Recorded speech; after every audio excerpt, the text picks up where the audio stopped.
Hello everyone, good evening. I'm Shreya Dhoundial. It is good to see you.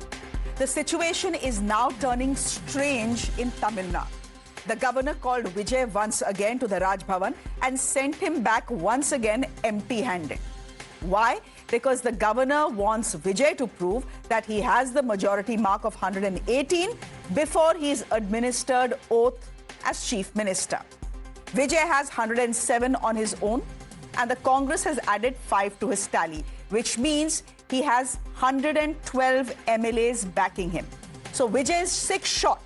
But law and precedent both say that the governor has to invite the single largest party for vote taking, irrespective of whether they have the numbers or not. The Supreme Court clearly says that majority must be tested on the floor of the House, not the Raj Bhavan. In fact, there are even clear guidelines that mandate who needs to be invited first in case of a hung assembly. The pre-poll alliance with the largest numbers or the single largest party. In this case, with 108, Vijay is the single largest party. Then why is the governor tripping him over? There have been at least seven occasions in the recent past where governors have invited the single largest party / coalition who have not had a majority to take oath and then deal with the floor test later. Now, question is, if it can happen in Maharashtra, if it can happen in Karnataka, if it can happen in Goa and Meghalaya, why can it not happen on Tamil Nadu? That is the question to ask.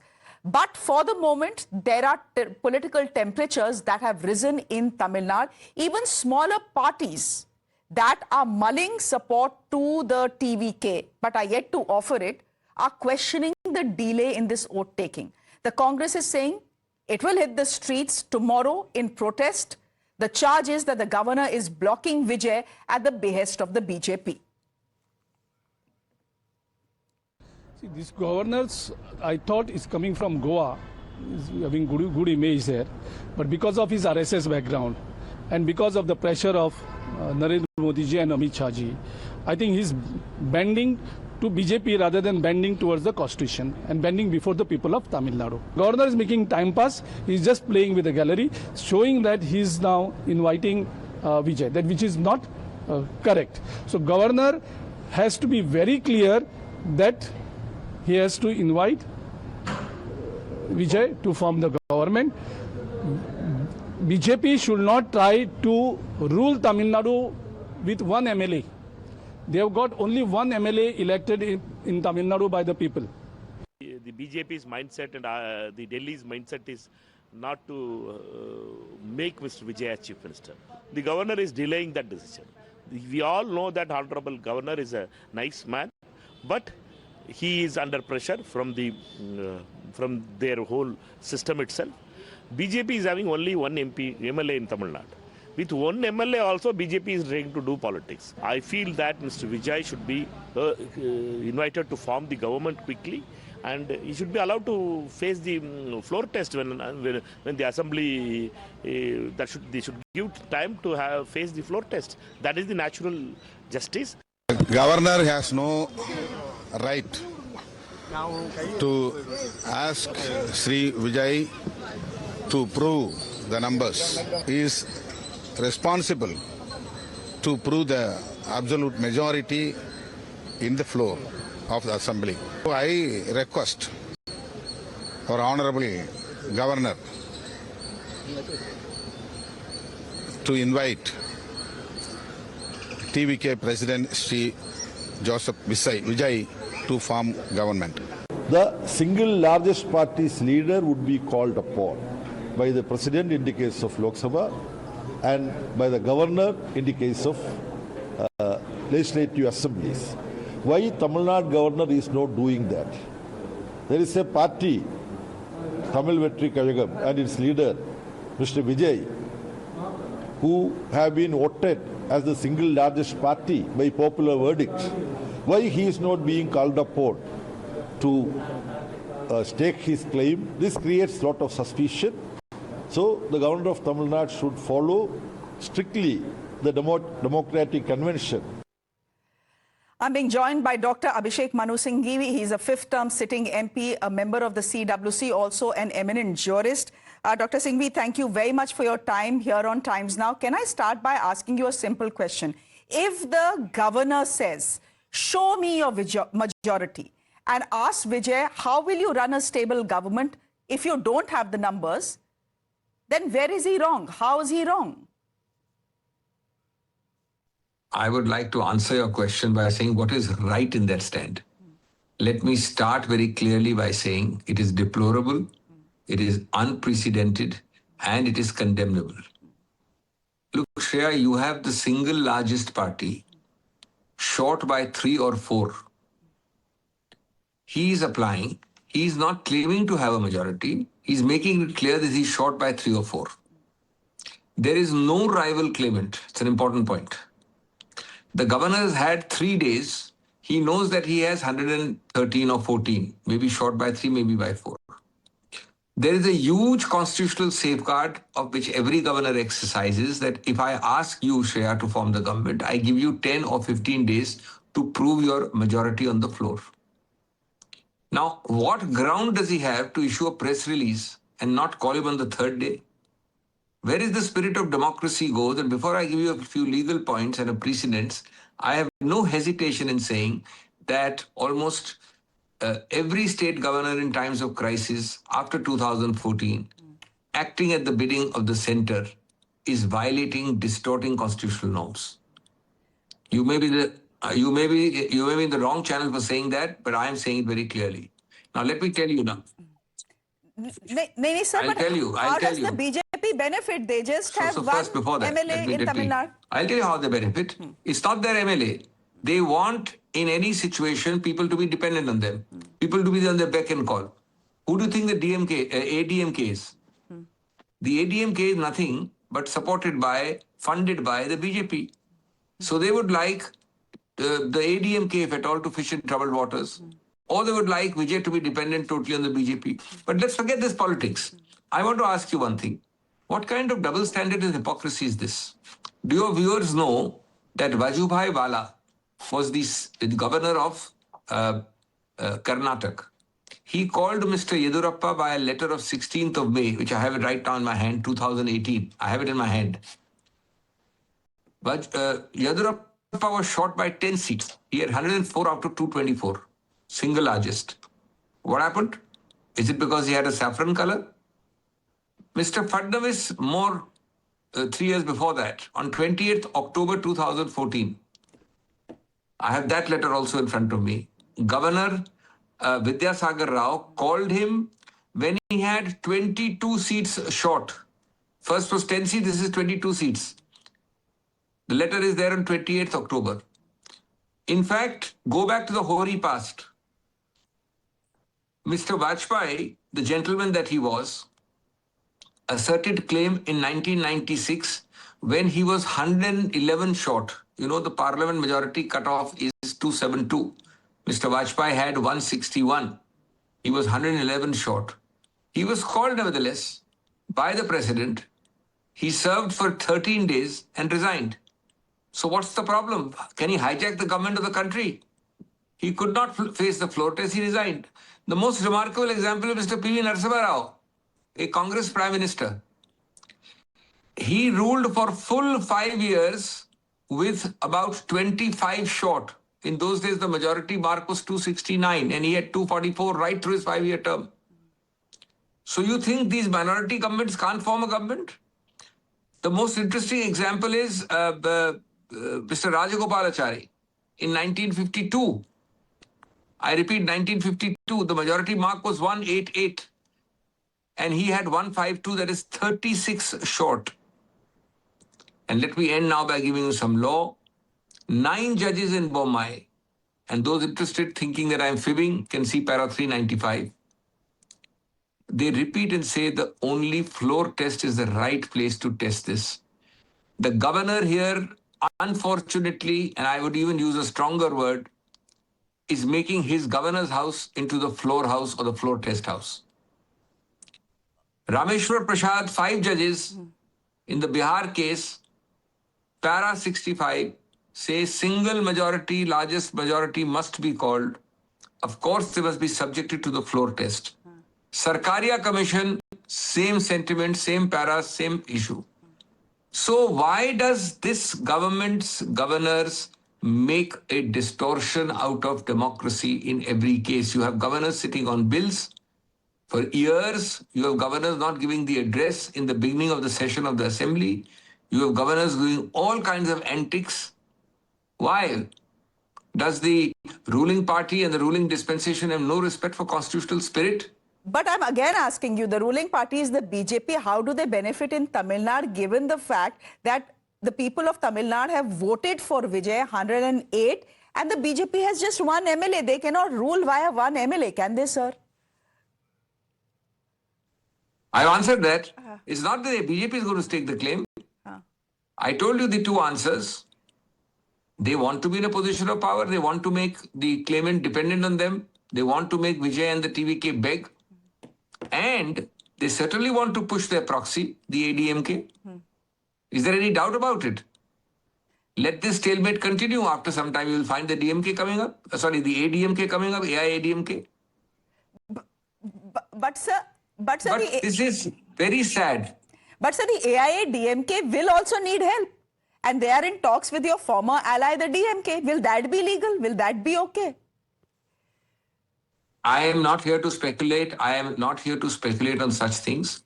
Now that you mentioned the DMK, I must applaud. I'm not sure the facts, but I must applaud what I believe is a statement issued by the DMK former Chief Minister. He said the elected mandate is for Vijay. We will support him. For 6 months, we will not interfere. And I also believe that he has criticized the governor. That is the true spirit of democracy.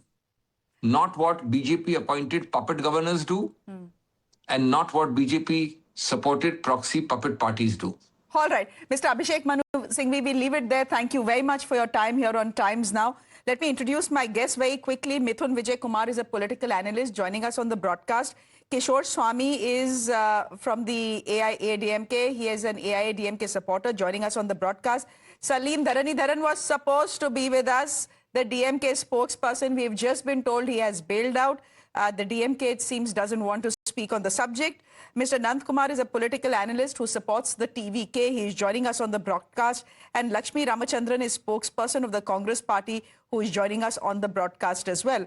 Mithun Vijay Kumar, since the BJP is not speaking on the subject either, I think it falls it falls upon you to respond to what is being said in the state of Tamil Nadu, and not just by the TVK or the Congress party, but even smaller parties like the left, that this is the governor acting on behalf of the BJP to ensure that somehow Vijay doesn't become chief minister, or at least make him beg to become chief minister. How do you respond to that? See, Shreya ji, I even heard Mr. Singhvi speaking on this issue, and I heard him quoting the law, which says that the floor of the House is the only place to test a majority. See, there is a huge difference. That law was made to stop governors from firing a chief minister who was already in power. It was not meant to force a governor to hire a leader who doesn't have the numbers yet. You don't need a floor test to see that, 112 is not 118. You just need a primary school math. That's it. And Vijay is short of 3 or 4 seats. But, in the constitution, there is no such thing as being nearly a majority. You either have 118 or you don't have it. And the floor test was designed to see if a government still has support, not to help a leader, shop for support. And see, the rule is very clear. You just need 118 seats to have an absolute majority. But right now, he doesn't have it. And in a school, if you need 35 marks to pass and you get 33, you don't pass, even if you are the class topper. No, then, but then the standards have to be the same for everyone. How is it that governors in Karnataka, in Maharashtra, in Goa, in Meghalaya, all of them allow the single largest party slash coalition to go ahead and take oath and then prove their numbers on the floor of the House? It has happened at least twice in Maharashtra and at least twice in Karnataka. So it's kosher for Maharashtra, Karnataka, Goa, Meghalaya, but it's not kosher for Tamil Nadu. Rules have to be different for Tamil Nadu. See, whenever we talk about these issues, is it to me? Yeah. Mithun, go ahead. See, whenever we are talking about these issues, it always comes up, someone did in Maharashtra, somebody did in Karnataka, somewhere else it happened in Goa. But let's not repeat the same mistakes. Let's not have those, those politics where people are, where leaders are sitting in resorts and, the common man is being ignored. No, leaders are still sitting in resorts. Let's ignore the resort politics. No, leaders, with or without that, leaders are still sitting in resorts. Mr. Kishore Swami's party's leaders are still sitting in resorts. Resort politics, you will not be. My simple point is the governor going against the law when he is blocking Vijay from his oath taking? That is the simple point I'm trying to ask, and almost every legal expert I have spoken to seems to suggest that the governor's legal advice is not very sharp. See, I believe the governor is trying to save us from that resort politics drama. And when a government falls within a few days of its formation, the state loses money, the projects stop and the people lose hope. That's what the governor is trying to save us. Mr. Nandakumar, would you want to respond to that? Yeah, actually, Mithun was talking about the pass mark in the school, but that doesn't work in the politics. It is like a entrance cutoff mark. It is based on the overall score. You understand the difference between the minimum pass mark and the cutoff mark for entrance. So it is keep changing, and there is no constitution which mandates that 118 is the number that needs to be proved to the governor at Lok Bhavan so that he offer his support to the government forming party. No, it is not like that. And even Abhishek Singhvi was mentioning about Vajpayee. Even you take in the VP Singh government, Chandrasekhar government, HD Devagowda government, IK Gujral government, right from 1989 to 1997, all these government, all these prime ministers whom we have seen for India have all been called without majority. And again, it has been rightly pointed out in Karnataka, it has got happened. Fadnavis was asked to prove the floor of test by the Supreme Court. True. Then he had to resign. So here there is no mandate, no constitution or law mandates that a government forming party should come with 118 MLA support in Tamil Nadu, so that, because as I said that, why I said that, it is because of cutoff, not a minimum pass mark. It is on the day of voting, how many MLAs present and they are voting for and against the government. That matters. It is not 118. Okay. Mr. Kishore Swami, where does the AIA-DMK stand on this? The Congress is clear, the left is clear, the VCK is very clear that the people's mandate is being disrespected. I want to ask you if the AIA-DMK feels that what the governor is doing is disrespecting the people's mandate. And if that is the case, why are you not making up your mind whether you want to support Vijay or not support him? You have sent half your leaders to a resort in Pondicherry. Mr. EPS is confused about what he wants to do. Okay, let me make certain things clear. First, now EPS, even as we are talking, he is there in the resort, and there is a legislative party meeting going on there, and he is going to be elected as its leader. So that process is going on there. Now, having said that, let us understand the choices or the options in front of the governor. There is something called a post-poll alliance, there is something called a pre-poll alliance, and there is something called a single largest party. Now, in this scenario, what has happened is Congress, which was part of the FPA led by the DMK in the pre-poll alliance, it has now switched from there, and it is, even before the ink has dried from the finger of the voting, they have switched. Now, I'm not getting into the morality of that, but then they have taken a decision and so be it. Now, the governor has an option of looking at Vijay as either a single largest party or as a post-poll alliance. Now, what has happened here is Congress has given a letter. The letter does not just talk about support to TVK. It talks about an alliance formed, and it also says that alliance will continue for the local body elections and also for the parliament elections, which means it is essentially a post-poll alliance.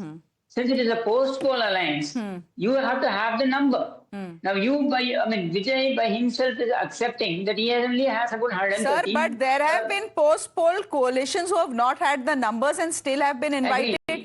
Agreed?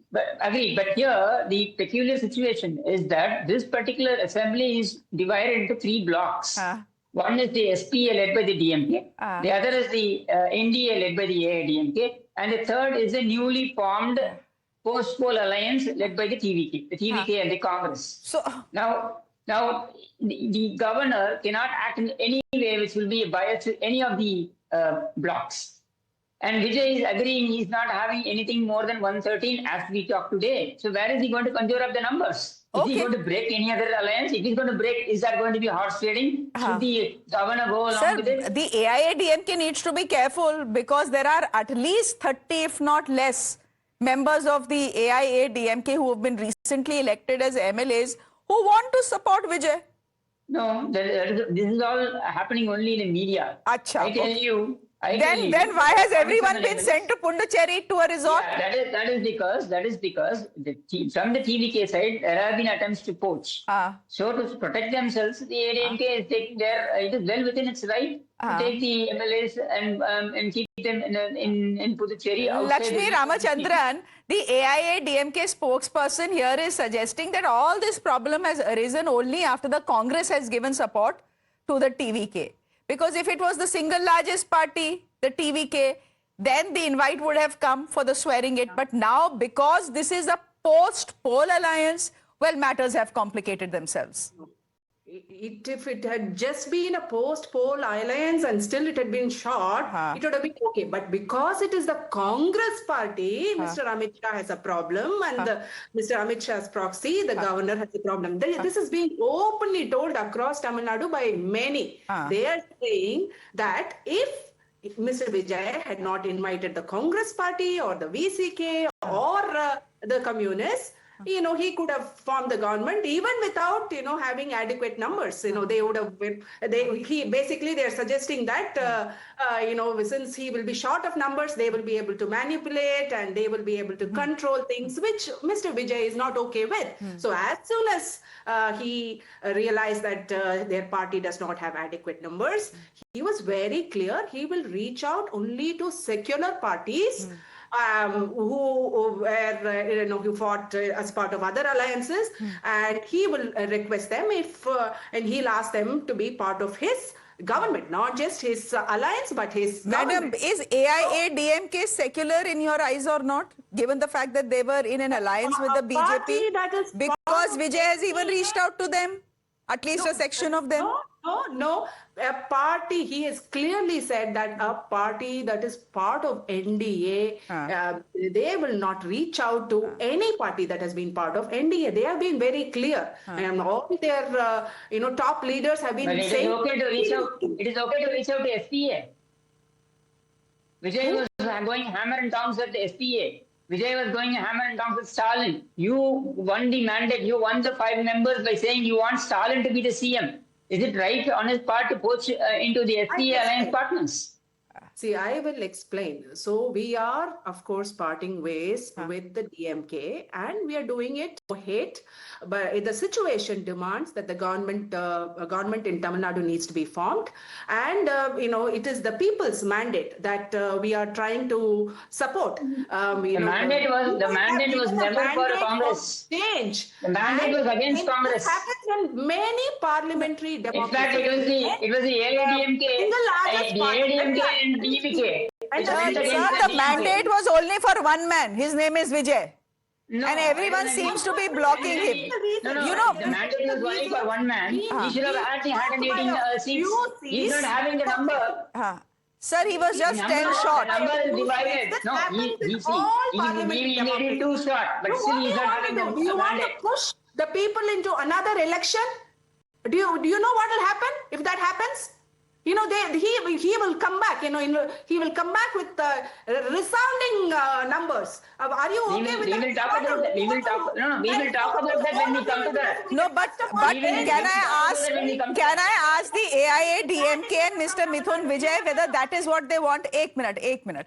I'm not saying that the AIADMK should lend support or whoever should lend support, but is that what you want, sir?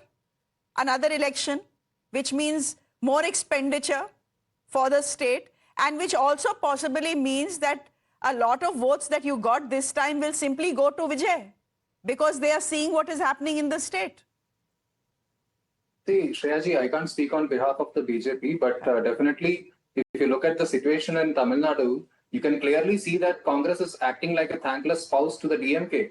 For 20 years, they were married to the DMK. They shared everything. But the moment DMK lost their power, Congress packed their bags and they left. They spotted a new partner now, their popular partner in Vijay, and they didn't even look back. So, let alone governor. But then you see DMK, they fought an election against AIA, DMK, and they are in talks with them. Those talks may not have been formalized, but were their talks initiated? I am just saying, if you look at the situation, all is fair in love and war and politics. No, let alone governor, even you or I won't be fully confident that Vijay will have continued support. And the Tamil Nadu Assembly has 234 seats. To pass any law or to survive a vote, you need more than half. Half is, 117. So you need 117 plus 118. And if the governor swears in someone with 112, he's swearing in a leader who has already failed the requirement for a majority. Okay, just give me 164. Give me a moment here. Give me a moment here because there's some breaking news coming in. I request all of you to just stay back because I do have a question for Mr. Nandakumar as well. But it seems that TVK leader Adhav Arjuna has been seeking an appointment of the VCK chief, of course seeking support. And he's likely to meet the chief today at 7:30 is what we are being told. Somit, you're joining us live. If the VCK does come on board, and there is a big if, will that give Vijay enough numbers to go back to the governor today and say, here are the numbers? Well, Shreya, today is not possible. That is for sure 100% we can say because we have just now spoken exclusively to the VCK chief. And after we have got to know that Adhav Arjuna is because, actually Joint Secretary CTR has met the CPI-CPM leaders. And after that, Adhav Arjuna has requested the VCK chief appointment since yesterday. So today 7:30 is likely to meet, VCK chief is what we have got. We have learned from the sources, Shreya. And at the same time, VCK going with the TVK means CPI and CPM also going with the VCK to extend support to the TVK. So tomorrow morning, CPI and CPM are, have called for the executive meeting and the call will be taken. And tomorrow evening, the executive meeting, high-level review meeting has been called by the VCK chief. So first CPI, CPM will take the call. Next VCK will take the call. By tomorrow evening, we can some concrete decision we can expect from these three parties. These three parties are actually going together and they will be deciding tomorrow. Back to you, Shreya. Okay, thank you very much, Somit, for joining us on the broadcast. Mr. Nandakumar, there seems to be some hesitation from smaller parties. After all, everyone knew the day the results came out that Vijay would need 10 seats more. 5 the Congress has given. He needs at least 6 more as of now. There is a hesitation as far as smaller parties are concerned. Why do you think that hesitation is there? Yeah, that's what it's $1 million question because all along while they have been in alliance with DMK, the one thing what they have told in common is that we are in DMK alliance just to oppose BJP, not to BJP, not to enter Tamil Nadu. That was commonly told by all the alliance parties. Okay. Now, BJP has been reduced to 1 MLA, and even if they are sincerely believing that the BJP is doing all the hanky-panky and they want not the BJP to come into Tamil Nadu, without any hesitation, all these DMK alliance parties should provide unconditional support to Vijay. That is the right thing they have to do. If they're so long, whatever they have been planning. Unconditional support in politics, sir. There are no free lunches in this world. No, that I understand. But that was the reason so far they have all been telling in the DMK alliance. And I don't see any difficulty in CPI or CPM or VCK come and supporting TVK. That would be done, let us by tomorrow. Okay, so tomorrow midnight it should be clear whether Vijay is getting the support he needs. But does it mean that the governor will keep him hanging? Does it mean that without that magic figure of 118, the governor will keep sending him back? Is that even legal? Is a question that is now being debated. The Congress party is telling us, Lakshmi ji, that you are hitting the streets tomorrow in protest. So we'll see how that plays out. Vijay has said that he could be approaching the court. That should be playing out as well. But again, a lot will happen in the next 24 hours. Thank you. Thank you to all my guests for joining us. There is some more breaking news coming in. This is Tamil Nadu's post-poll politics. It seems EPS has now reached the resort where his MLAs are in Pondicherry. Let me go straight across to Pratibha, who is joining, Kritika, who is joining us on the broadcast. Hi, Kritika. Good evening. You're joining us from Pondicherry. There was a lot of talk of how there were at least 30 to 35 MLAs within the AIA-DMK that actually wanted to support Vijay, and they were even willing to break away. Does that story still stand, given the fact that EPS himself has showed up at this resort in Pondicherry?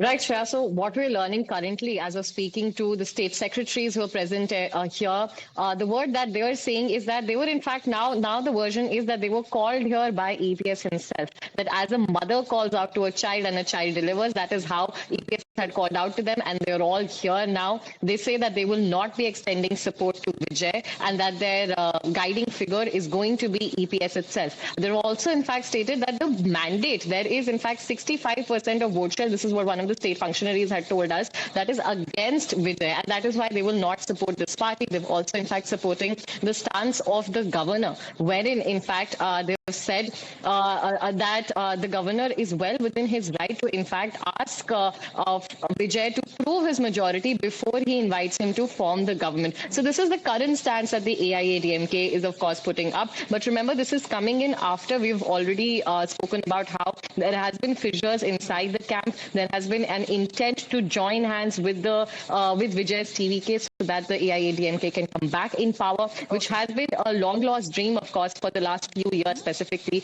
with electoral defeat after defeat being meted out to them under EPS. But currently, this seems to be a conciliatory exercise by EPS, who has himself reached out now all the way from Chennai to Puducherry in this resort where we're also currently reporting from. Okay. 2 resorts adjacent have been booked, and the MLAs here are meeting with EPS as we speak. All right, we'll leave it there for the moment. Thank you very much. As I said, a lot will happen in the next 24 hours.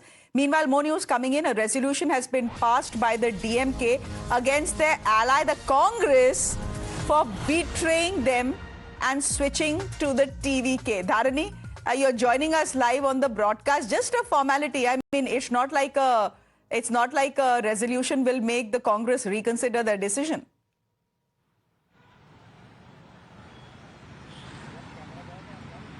Well, today, former Chief Minister M.K. Stalin convened a meeting of all the newly elected DMK MLAs. And during this meeting, we are learning that a resolution has been passed against the Congress party. And this resolution says that before the elections, the Congress party negotiated with the DMK and they got 1 Rajya Sabha seat and 28 assembly seats. And they contested the elections with the help of the DMK and other alliance partners. They won 5 assembly seats now. And now after winning 5 assembly seats, they have switched sides to Tamil Nadu. This is completely, a betrayal is what the DMK is telling, and the DMK has passed a resolution against the Congress party for betraying the DMK and switching sides to TVK. So the DMK is also talking about how, in 2019, when many within the Congress party itself were hesitant to call Rahul Gandhi as the PM face. At that time, M.K. Stalin was the first person to announce Rahul Gandhi as the PM face at the time in 2019. So without thinking about all this, without thinking about how loyal the DMK has been to the Congress party and vice versa, the Congress has now shifted sides for power is what the DMK says at this point.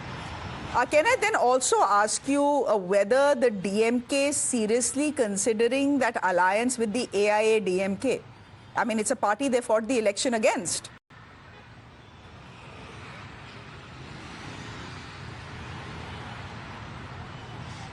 Well, since yesterday afternoon, there is a buzz that the DMK and the ADMK, they are going to look into the possibilities of a tie-up with their alliance partners. But this morning, in an interview to a newspaper, Chief Minister M.K. Stalin has told that he doesn't want to disturb C. Joseph Vijay, that is TVK's Vijay, from forming the government, and he doesn't want to disturb TVK for 6 months. He wants to see how the TVK is going to perform in the next 6 months, whether the TVK is able to fulfill their key poll promises. All these things I want to wait and watch is what the Chief Minister has told in an interview to a newspaper this morning. And meanwhile, as Kritika was rightly pointing out, Edapadi Palaniswamy is right now in Puducherry. He's going to meet with the MLAs who are staying in a resort in Puducherry. So at the moment, there are speculations still now that the DMK are looking into a possible tie-up. But until now, nothing has been official. No solid development has taken place so far on that front. Okay. Within the next 36 hours, we'll get a clear picture. Okay. I'm also going across to Madhav, who is joining us live from Chennai. Madhav, Dharani is just reporting on the DMK passing a resolution against the Congress party for switching to the TVK. Really cute, given the fact that a resolution will not, change the Congress's mind. But the fact is that both parties continue to be part of the India bloc. Is there any possibility, threat, concern that the DMK simply will walk out of the India bloc to say you could backstab us in the state, you can easily backstab anyone else? Well, Shreya, let me tell you two interesting things that have happened today. We all know how, on channels, how DMK spokesperson came and made those backstab comments first on social media. And then about 48 hours ago, even on my show, and, you've seen it on Times Now as well, we've been reporting it, how certain DMK spokespersons have made those comments. Now, there has been a gag order that has been issued by DMK's media cell on all its spokespersons. And therefore, they are not going to be participating in any discussion. That is point number one. And point number two is that when it comes to the other allies of the DMK alliance, remember that just as Congress is the big brother at the center, at the level of the state, the DMK, which is really the regional power and the fulcrum of the opposition alliance, now opposition, but of course the earlier erstwhile ruling alliance here, whether it's CPI, whether it's CPM, whether it's VCK or the other political parties, they are the ones who, DMK, which is the one which was really calling the shots. One of the allies of the Congress, which for instance in UDF is a key ally, the IUML has said that they will continue to ally with the DMK. They are not going to go with Vijay and Congress. But when it comes to VCK, CPI and CPM, DMK said that they are not going to put any of the allies under any kind of pressure.